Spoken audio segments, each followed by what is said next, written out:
Hello and welcome to the Preparedness Network. If you haven't already subscribed to this channel, we'd appreciate it so we can bring you the most up-to-date information for you, your friends, your family, and community. My name is Jeffrey Weiss, and today I'm going to teach you about how to put together a hurricane emergency kit. I've been working in the disaster community for many years, and one of the most totally preventable things that people do not do is put together a survival kit in advance of a situation. Putting together a kit is very simple and can actually be an enjoyable family activity.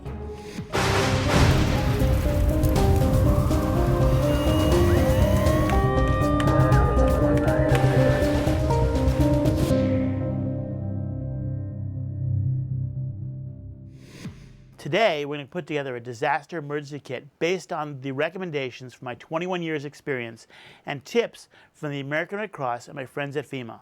I'll link down below to this video on the FEMA and Red Cross website. Another great link I'll put down below is ready.gov. They have a very convenient, easy to use app for your iPhone or Android. Today, I'll focus more on hurricane prep, but most of these items can be used for other disasters like flooding, earthquakes, tornadoes. I'm also going to put a link here for a flooding video. Flooding is the most common type of disaster. Whenever you have a hurricane, flooding will soon follow. So please prepare for floods by checking out this video. Okay, let's get going. First, I want to show you the main items I recommend for your hurricane closet. The hurricane closet should be a convenient place where you can grab it and go quickly. When emergency services come to your house, they usually give you only about 30 minutes to get in your car and go. I've got all these items listed on an inventory sheet and taped to the wall of the closet, and another copy in the bag or box so that if someone needs to go in there and see what's in there, they will know exactly what is in the kit just by looking at the list. Be sure to add the date you created or updated the box, and add expiration dates to anything that's perishable. First, you'll need water. Small bottled water, and I recommend these 5-gallon containers.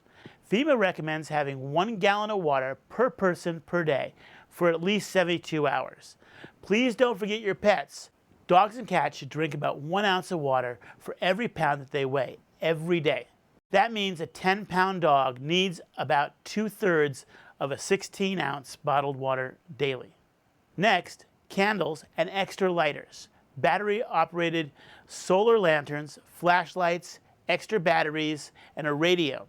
I recommend this unit that runs on a solar power, batteries, and can be hand-cranked.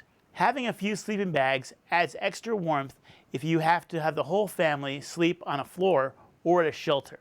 Also, have plenty of wet wipes, hand sanitizer, and get a water shutoff wrench. Fire extinguisher spray or fire extinguisher are always recommended. I always recommend a life straw that is going to give you life-saving drinking water. Snap torches, emergency whistles with a signal to help get help, water cleansing drops, and plenty of face masks. Have plastic trash bags, a poncho, a first aid kit, duct tape, a manual can opener, local maps with 3 pre-designated meeting places in case 1 or 2 of them are unreachable.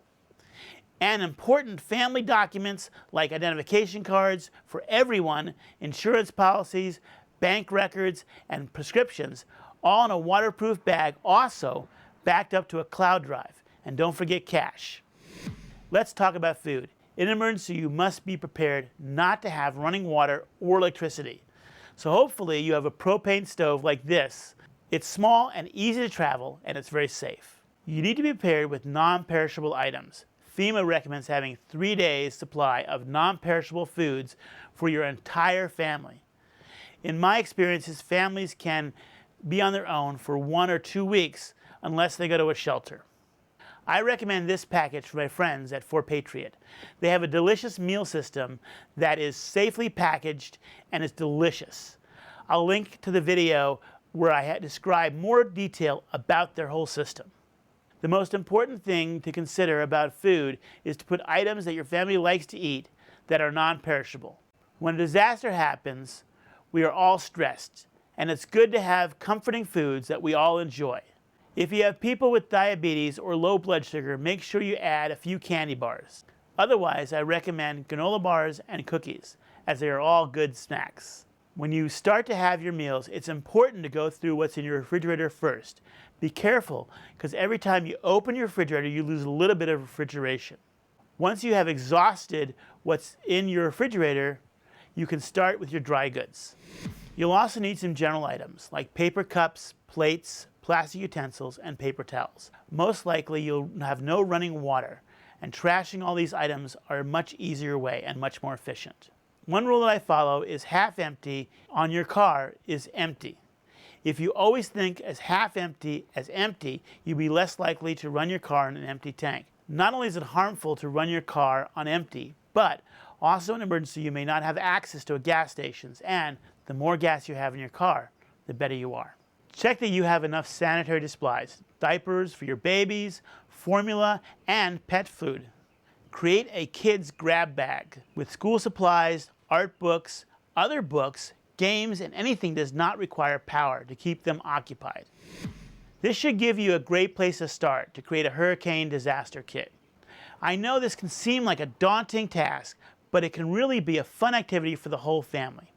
Each person can be responsible for a different part and can add anything they feel that's important. You should monitor the kit and make sure it's up to date at least twice a year, if not 4 times. The kit doesn't need to be done overnight. Take your time and find great deals on all the items. Most of the stuff I have recommended to you, you can find on Amazon, and I have added the links below to make it easy for you to find all the items you need. We would love to hear if you have any suggestions of items we could add to the list. We'll put them in the comments below. Again, I'm Jeffrey Weiss with the Preparedness Network. If you found this video useful, please subscribe to my channel and share this video with others. Thanks again for watching. Please give this video a thumbs up if you enjoyed it. We'll see you in the next video. And remember, survive and thrive.